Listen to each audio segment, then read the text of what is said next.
வணக்கம். பரபரப்பு மீடியா செய்திகளுக்காக நான் நிரோஷன்.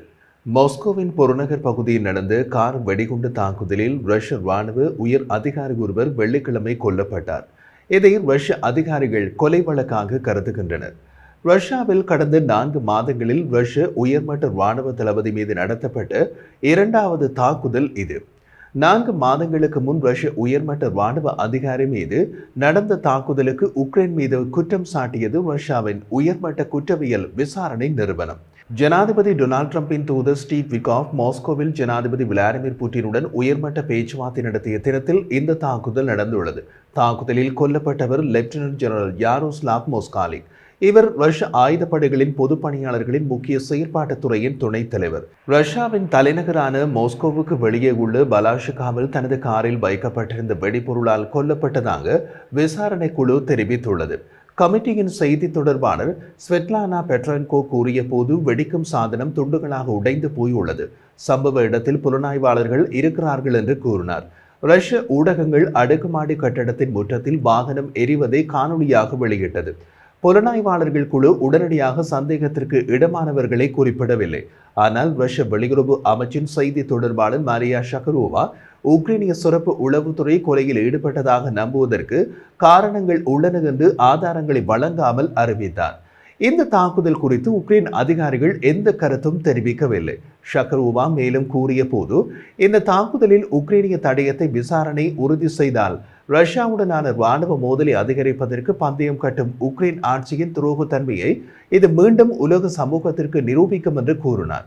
கிரெம்லின் செய்தி தொடர்பாளர் டிமிட்ரி பெஸ்கோவ் அந்த உணர்வை எதிரொலித்தார். அவர் வெள்ளிக்கிழமை ரஷ்ய அரசு தொலைக்காட்சி நிருபர் பாவல் ஜரூபினுக்கு கொடுத்த நேர்காணலில் உக்ரைன் நமது மண்ணில் தீவிரவாத நடவடிக்கைகளில் தொடர்ந்து ஈடுபட்டு வருவதாக கூறினார். அவரும் எந்த ஆதாரத்தையும் முன்வைக்கவில்லை. இதற்கு முன் கடந்த டிசம்பர் 17ஆம் தேதி ரஷ்ய உயர்மட்ட ராணுவ தளபதி லெப்டினன்ட் ஜெனரல் இகோர் கிரிலோவ் கொல்லப்பட்டார். அவர் அலுவலகத்திற்கு சென்றபோது அவரது அடுக்குமாடி கட்டடத்திற்கு வெளியே நிறுத்தப்பட்டிருந்த மின்சார ஸ்கூட்டரில் மறைத்து வைக்கப்பட்டிருந்த வெடிகுண்டு வெடித்தது. ரஷ்ய அதிகாரிகள் உக்ரைனை குற்றம் சாட்டினார்கள். உக்ரைனின் உளவுத்துறை தாக்குதலின் பின்னணியில் இருந்ததை ஒப்புக்கொண்டது.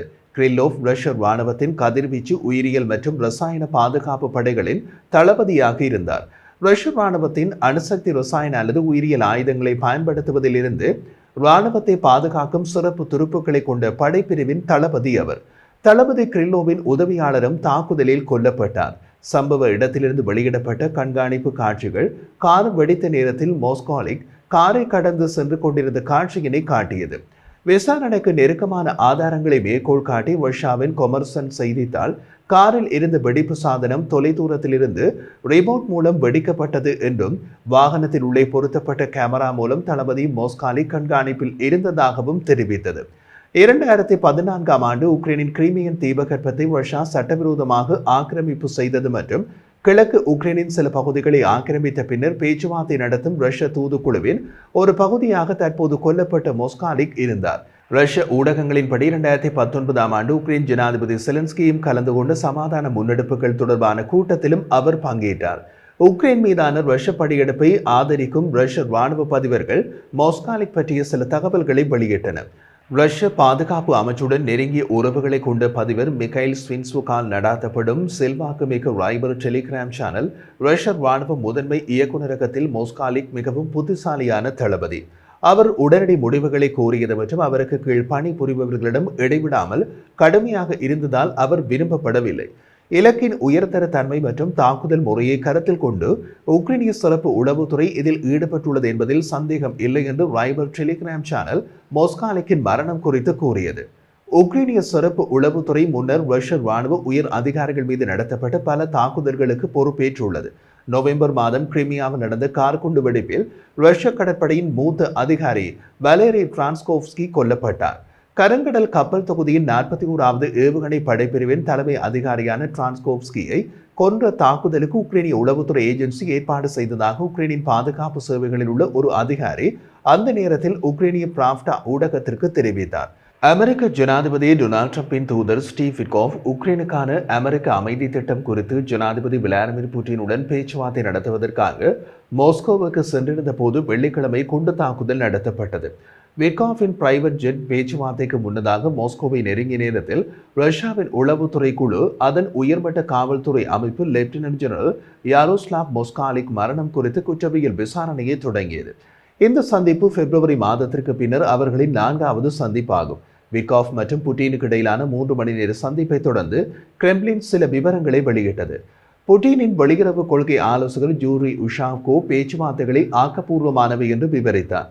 உக்ரைன் விஷயம் மட்டுமல்ல, பல பெரிய அளவிலான சர்வதேச பிரச்சனைகளிலும் ரஷ்யா மற்றும் அமெரிக்காவுக்கு இடையிலான இடைவெளியை குறைக்க உதவியது என்று கூறினார். உஷாகோவ் மேலும் கூறிய போது ரஷ்யா மற்றும் உக்ரைனிய பிரதிநிதிகளுக்கிடையே நேரடி பேச்சுவார்த்தைகளை மீண்டும் தொடங்குவதற்கான சாத்தியக்கூறுகள் விவாதிக்கப்பட்டன என்றார். மார்ச் மாதம் முழு போர் நிறுத்தத்திற்கான அமெரிக்க முன்மொழிவை உக்ரைன் ஏற்றுக்கொண்டது. ஆனால் ரஷ்யா ஏற்கவில்லை. மூலோபாய கிரிமியன் தீபகற்பத்தில் ரஷ்ய இறையாண்மையை அமெரிக்கா அங்கீகரிப்பது உட்பட ரஷ்யாவுக்கு பெருகிய முறையில் தாராளமான விதிமுறைகளை வெள்ளை மாளிகை முன்மொழிந்துள்ளது. சலுகைகள் பற்றி பேசுவதற்கு முன் செலன்ஸ்கி போர் நிறுத்தத்தை கோரியுள்ளார். உக்ரைன் மற்றும் பிற உக்ரைனிய நகரங்கள் மீதான தாக்குதலுக்கு பின்னர் ட்ரம்ப் வியாழக்கிழமை ரஷ்யாவுக்கு ஒரு அரிய கண்டனத்தை வெளியிட்டார். ட்ரம்ப் தமது கண்டனத்தில் இந்த தாக்குதல் அவசியமில்லை என்றும் மிகவும் மோசமான நேரத்தில் தாக்குதல் நடத்தப்பட்டுள்ளது என்றும் கூறினார்.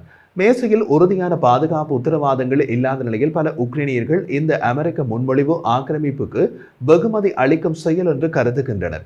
இது அவர்களின் இறையாண்மை மற்றும் நீண்டகால பாதுகாப்பை குறைமதிப்புக்கு உட்படுத்தும் ஒரு தலைகீழான ஒப்பந்தமாக பார்க்கப்படுகிறது.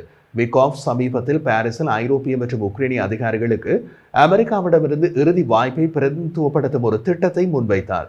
அதை மையமாக வைத்தே அவர் புட்டினுடன் பேச்சுவார்த்தை நடத்துவார் என்று எதிர்பார்க்கப்படுகிறது. கிரிமியாவை ரஷ்யா இணைத்துக் கொண்டதை அமெரிக்கா அங்கீகரிப்பது அந்த முன்மொழிவில் பிரதானமாக முன்வைக்கப்பட்டது. டைம் பத்திரிகைக்கு சமீபத்தில் அளித்த பேட்டியில் ட்ரம்ப் பேச்சுவார்த்தைகளின் ஒரு பகுதியாக கிரிமியா ரஷ்யாவுடன் தங்கியிருக்கும் என்று கூறினார். அவர் மேலும் தெரிவித்த போது செலன்ஸ்கி அதை புரிந்து கொள்கிறார். கிரிமியா ரஷ்யர்களுடன் நீண்ட காலமாக இருப்பதை அனைவரும் புரிந்து கொள்கிறார்கள் என்றார். கிரிமியா ரஷ்யா நீர்மூழ்கி கப்பல்களை வைத்திருக்கும் இடம். அது மக்கள் பெரும்பாலும் ரஷ்ய மொழி பேசும் இடம் என்று ட்ரம்ப் விவரித்தார். ட்ரம்பின் பேட்டி பற்றி செலன்ஸ்கியிடம் செய்தியாளர்கள் கேட்டபோது ட்ரம்பின் கூற்று குறித்து கருத்து தெரிவிக்க விரும்பவில்லை. ஆனால் நான் பலமுறை கூறியது போல் ஆக்கிரமிக்கப்பட்ட உக்ரைனிய நிலப்பரப்பை ரஷ்யாவாக அங்கீகரிப்பது தனது நாட்டிற்கு சிவப்பு கோடு என்று கூறினார். உக்ரைனின் ஐரோப்பிய நட்பு நாடுகளின் ட்ரம்பின் அந்த முன்மொழிவை ஆதரிக்கப் போவதில்லை. அமெரிக்க ஜனாதிபதி டொனால்ட் ட்ரம்ப் நேற்று வெள்ளிக்கிழமை போப் பிரான்சிஸின் இறுதி சடங்கிற்காக ரோம் நகரை வந்தடைந்த சிறிது நேரத்திலேயே உக்ரைனும் ரஷ்யாவும் மிக உயர்மட்ட பேச்சுவார்த்தைகளை சந்திக்க அழைப்பு விடுத்தார். அவர்கள் ஒரு ஒப்பந்தத்திற்கு மிக நெருக்கமாக உள்ளனர். மேலும் இரு தரப்பினரும் இப்போது மிக உயர்ந்த மட்டங்களில் சந்திக்க வேண்டும். பெரும்பாலான முக்கிய புள்ளிகள் ஒப்புக்கொள்ளப்படுகின்றன. ரத்தம் சிந்துவதை நிறுத்துங்கள் இப்போது என்று தமது சமூக வலைதள பக்கத்தில் எழுதினார். உக்ரைனிய ஜனாதிபதி வோலோடிமிர் செலன்ஸ்கி தனது நாட்டின் கனிம வளங்களை அமெரிக்காவுக்கு அணுகுவதற்கான நீண்டகால தாமதமான ஒப்பந்தத்தில் உடனடியாக கையெழுத்திட வேண்டும் என்று அவர் முன்னதாக சமூக ஊடகங்களில் கூறினார். ட்ரம்ப் வெள்ளை மாளிகைக்கு திரும்பிய சில மாதங்களில் போரை முடிவுக்கு கொண்டு வருவதற்கான முன்னேற்றம் என்று கூறுவது வெறும் மழுப்பலாகவே தெரிகிறது.